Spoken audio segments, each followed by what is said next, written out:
Very good evening my dear students, welcome my YouTube channel English study 07। आज सीखेंगे preposition के बारे में। प्रीपोजिशन क्या होता है, प्रीपोजिशन का प्रयोग कहाँ होता है, प्रीपोजिशन का प्रयोग कैसे किया जाता है, आज इसी को लेकर सीखते हैं। द प्रीपोजिशन, प्रीपोजिशन प्री धन पोजिशन से बनता है। इसमें शॉर्ट में याद करना चाहे आप लोग तो क्या बनेगा, प्री धन पोजिशन। ठीक है, प्री मीन्स होता पहले, पोजिशन मीन्स होता स्थित, यानी जो शब्द संज्ञा या सर्वनाम से पहले स्थित होते हैं वो प्रीपोजिशन कहलाते हैं।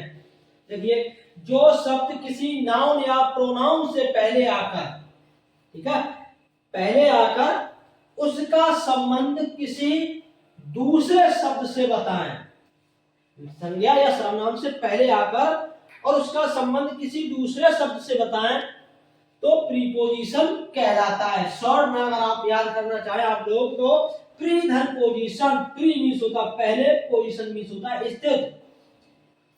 वो शब्द जो संज्ञा या सर्वनाम से पहले स्थित हो, ठीक है, पहले स्थित होंगे तो प्रीपोजिशन कहलाते हैं।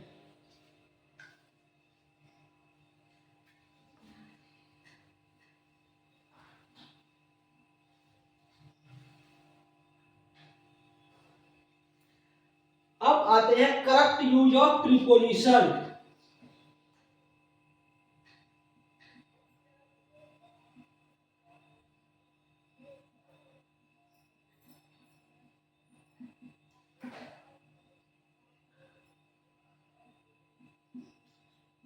प्रीपोजिशन का उचित प्रयोग, ठीक है,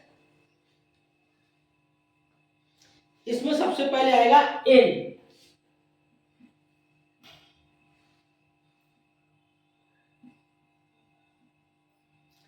इनकी हिंदी क्या होती है, मैं। सबसे पहले इन, इनकी हिंदी होती मैं। इसका प्रयोग किया जाता है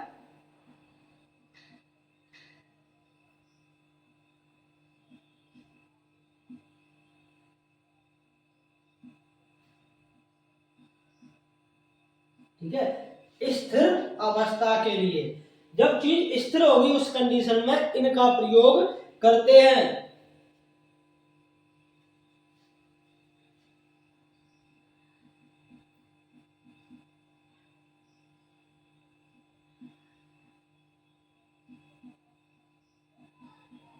सीता कमरे में है तो क्या लगाएंगे,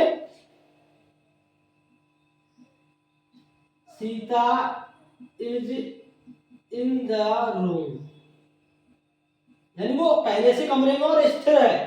ठीक है, तो Sita is in the room.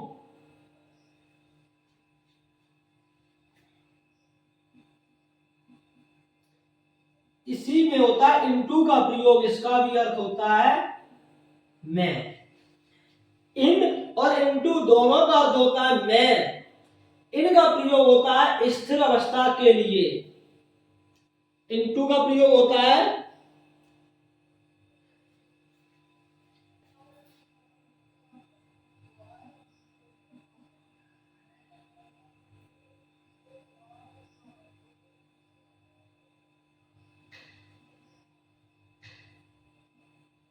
गतिमान अवस्था के लिए। ठीक है, तो इनटू का प्रयोग गतिमान अवस्था के लिए होता है।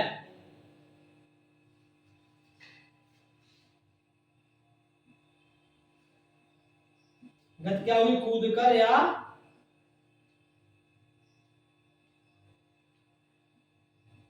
तेज चलकर, यानी एक्शन होनी चाहिए, गति होनी चाहिए। तो इनका प्रयोग स्थिर अवस्था के लिए होगा, इनटू का प्रयोग गतिमान अवस्था के लिए होगा, लेकिन दोनों का अर्थ होगा मैं के अर्थ में। जैसे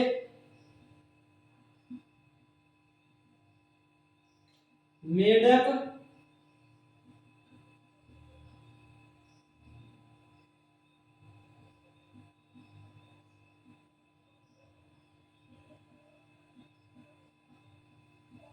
मेढक कुएं में कूदा। जब मेढक कूदेगा उस समय गति होगी, कूद कर आया, कूद कर या तेज चलकर, उस कंडीशन में इनटू का प्रयोग होगा। अगर स्थिर है तो इनका प्रयोग करेंगे, इस बात को याद रखिए। तो द फ्रॉग, अब कूदा पास्ट इंडेफिनिट है तो जंप्ड इनटू द वेल, ठीक है। यहाँ गति है इसलिए इनटू का प्रयोग हुआ है, यहाँ स्थिर अवस्था है इसलिए इनका प्रयोग हुआ है। तो याद रखिए इन और इनटू दोनों का अर्थ होता है मैं, लेकिन इनका प्रयोग करेंगे स्थिर अवस्था के लिए, इनटू का प्रयोग करेंगे गतिमान अवस्था के लिए, यानी कूद कर या चलकर। इस कंडीशन में इनटू का प्रयोग करेंगे। अब नेक्स्ट आते आगे,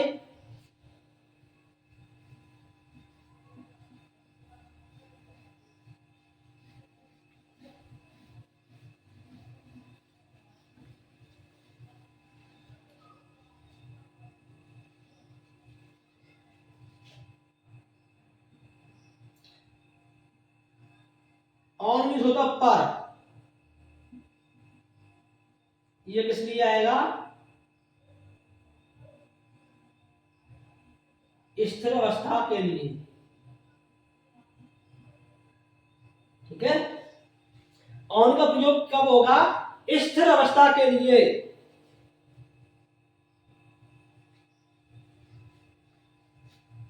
for example,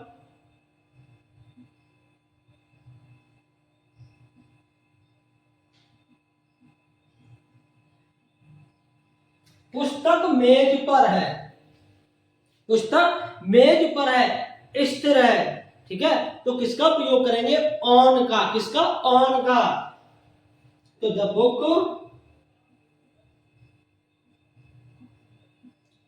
is on the table, ठीक है। ऑन का प्रयोग जिस तरीके से इनका प्रयोग करते हैं उसी तरीके से ऑन का प्रयोग करेंगे। इन और ऑन का प्रयोग स्थिर अवस्था के लिए किया जाता है। अब आएगा आगे नेक्स्ट अपॉन।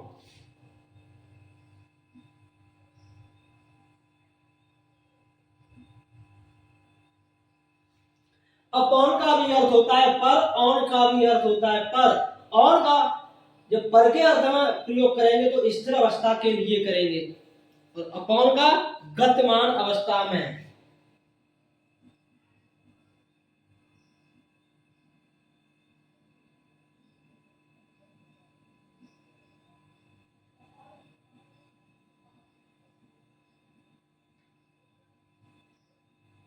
गतिमान अवस्था में कूद कर, कब किसका प्रयोग करेंगे, अपॉन का। स्थिर अवस्था है तो किसका प्रयोग करेंगे, ऑन का। जिस तरीके से इन और इनटू का प्रयोग है सेम उसी तरीके से ऑन और अपॉन का प्रयोग है। इन और ऑन स्थिर अवस्था में आते हैं, इनटू और अपॉन गतिमान अवस्था में कूद करके अर्थ में आते हैं। एग्जांपल देखते हैं,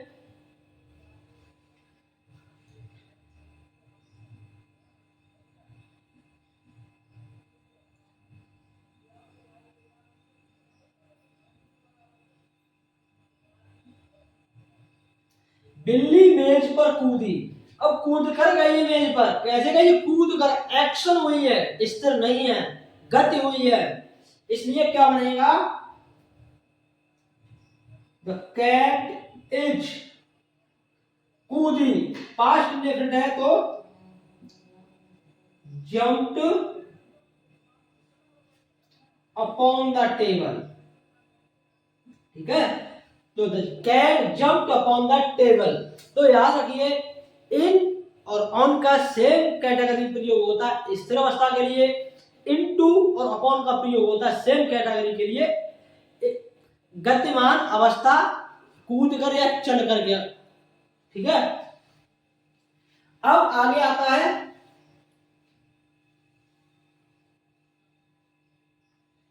बिहाइंड, ठीक है।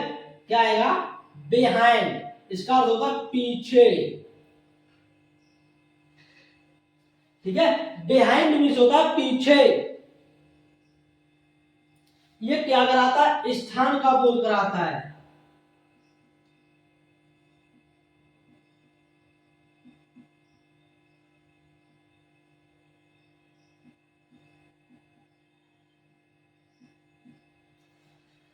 तो बिहाइंड हमें किसका बोध कराता है? स्थान, स्थान का बोध कराता है। जैसे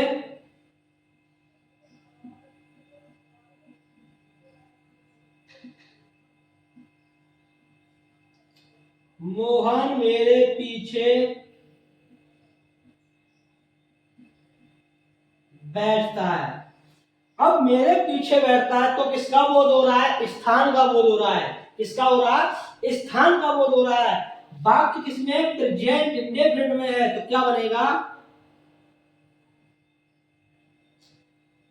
Mohan sits behind me. Mohan मेरे पीछे बैठता है, तो मोहन सिट्स बिहाइंड मी। ये स्थान का बोध कराता है। कौन कराता है? बिहाइंड। ठीक है, तो बिहाइंड का जब भी प्रयोग होगा उस कंडीशन में स्थान का बोध बिहाइंड कराएगा। अब नेक्स्ट इसी में है आफ्टर।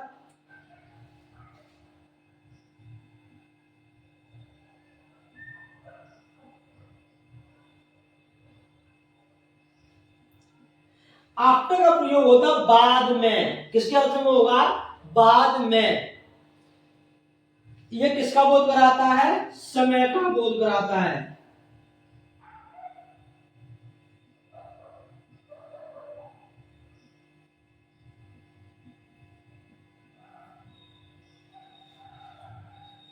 तो बिहाइंड स्थान का बोध कराता है, आफ्टर समय का बोध कराता है।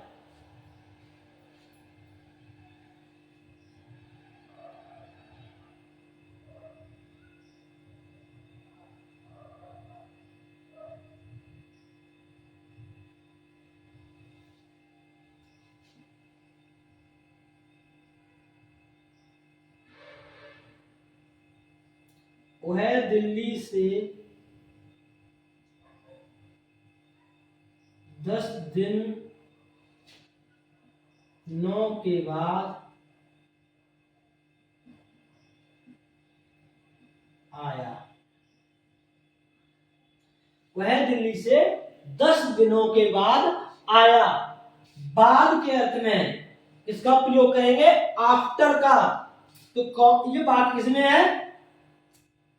प्रेजेंट परफेक्ट में। 10 दिनों के बाद आया है, कार्य खत्म और प्रभाव दिखता है, तो प्रेजेंट परफेक्ट टेंस होता है। तो कौन आया है? वो है he has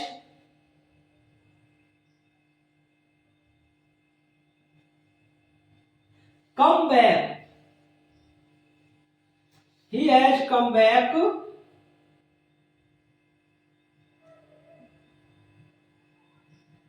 from Delhi after 10 days। वह दिल्ली से 10 दिनों के बाद आया है, तो he has come back from Delhi after 10 days। ठीक है, तो आफ्टर का प्रयोग बाद में इस कंडीशन में होगा समय का बोध कराने पर। आफ्टर का प्रयोग होगा स्थान का बोध होने पर। बिहाइंड का प्रयोग होगा। ठीक है, ये प्रीपोजिशन है। अब नेक्स्ट आता है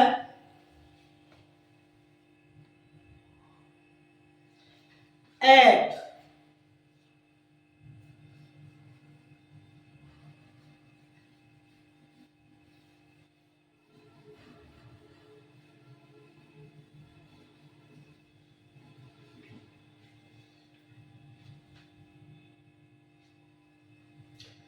एट, एट का प्रयोग मैं के अर्थ में होता है। किसके अर्थ में? मैं के। इसका प्रयोग कब करेंगे? एट का प्रयोग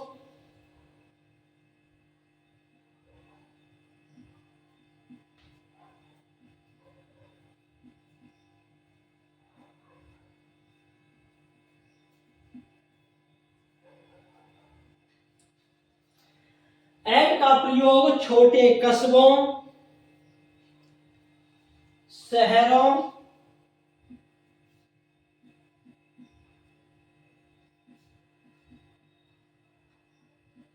व गांव के पहले होता है।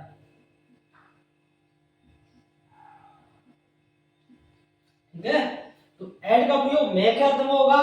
कब होगा ऐड का प्रयोग? छोटे कस्बों, शहरों व गांव के पहले होता है।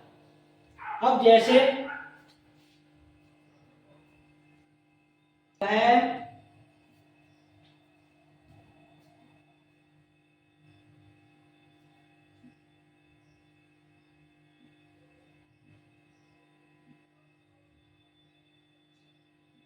लुहारी खेड़ा में रहता है। अब ये गांव है, गांव का नाम है, तो क्या बनाएगा वाक्य? ही लिव्स एट लुहारी खेड़ा। खेड़ा, तो ही लिव्स एट लुहारी खेड़ा। तो गांव या छोटे कस्बे या शहर छोटे होंगे उस कंडीशन में एट का प्रयोग करेंगे मैं के अर्थ में। इसके अर्थ में? मैं के अर्थ में। इसी में आएगा एन, इनका प्रयोग होगा मैं के अर्थ में। इसके अर्थ में? मैं के अर्थ में।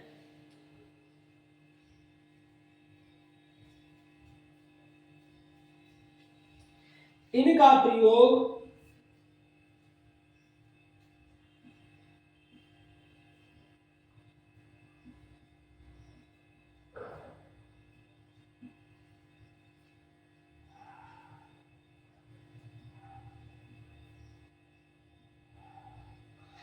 इनका प्रयोग देश, प्रदेश, महानगर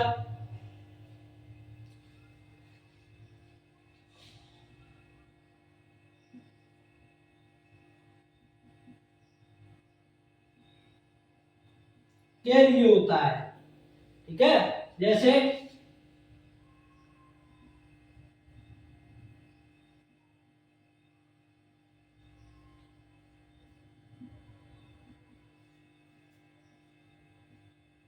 गीता दिल्ली में रहती है, तो क्या बनेगा?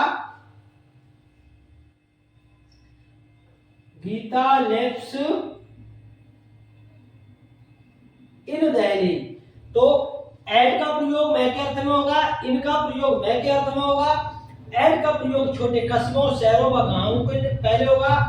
इनका प्रयोग देश, प्रदेश, महानगर के लिए होता है। लेकिन अर्थ दोनों का मैं होता है। ठीक है, अर्थ दोनों का क्या होगा? मैं के अर्थ में एट और इनका प्रयोग करते हैं। अब नेक्स्ट आता है बिटवीन।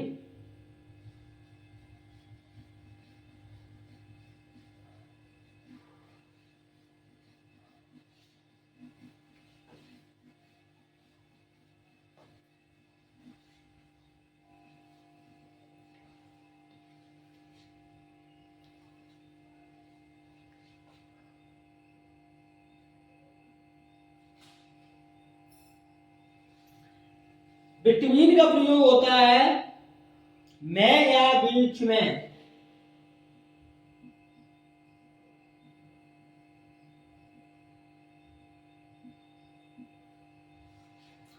ठीक है, बिटवीन का प्रयोग होगा मैं या बीच में।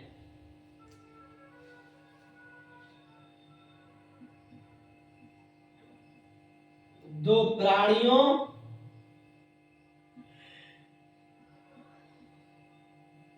या वस्तुओं के लिए। ठीक है, बिटवीन का प्रयोग मैं या बीच में के अर्थ में होगा, लेकिन दो प्राणियों या वस्तुओं के लिए होगा। अगर दो से अधिक प्राणी या वस्तु होते हैं उस कंडीशन में बिटवीन का प्रयोग नहीं करेंगे, केवल दो व्यक्तियों या वस्तुओं के लिए करते हैं। वो है अपने पिताजी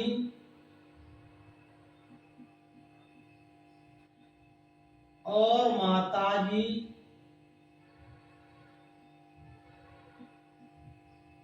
के बीच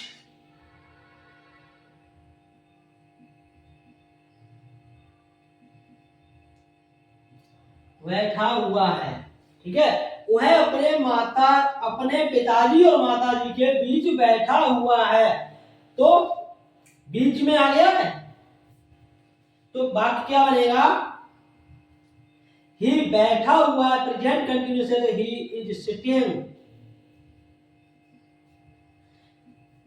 between his father and mother।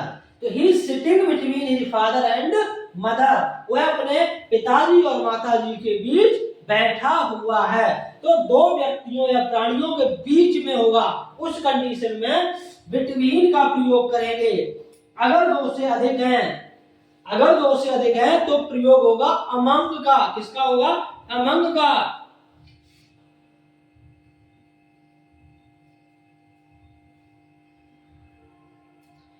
इसका भी अर्थ होता है मैं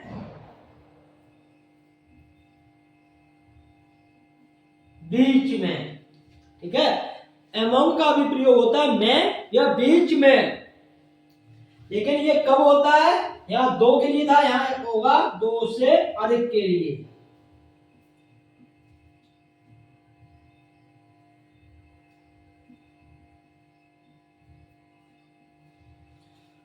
तो अमंग का प्रयोग मैं या बीच में तो होगा, लेकिन दो से अधिक के लिए।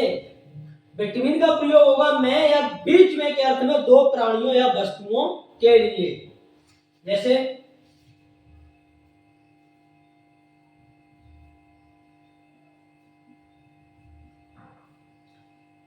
इस मिठाई को बच्चों में बांटो। ठीक है, इस मिठाई को बच्चों में बांटो। अब बच्चों में बांटो तो दो से अधिक हुए। अगर दो होते तो उन बच्चों के नाम 100 होते, लेकिन दो से अधिक है, इसलिए अब वाक्य है इस मिठाई को बच्चों में बांटो, इंपरेटिव है।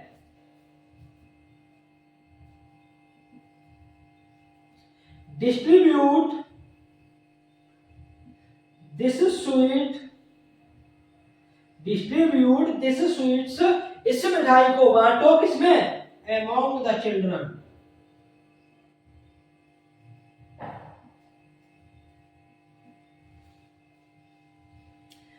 तो distribute this sweets among the children. अब तक सीखा है इन, इनटू का प्रयोग, ऑन अपॉन का प्रयोग, बिहाइंड आफ्टर का प्रयोग, एट और इन का प्रयोग, बिटवीन और अमंग का प्रयोग। आज इतना प्रयोग सीखा है। आज के वीडियो में इतना ही काफी है। मिलते हैं अगले वीडियो में।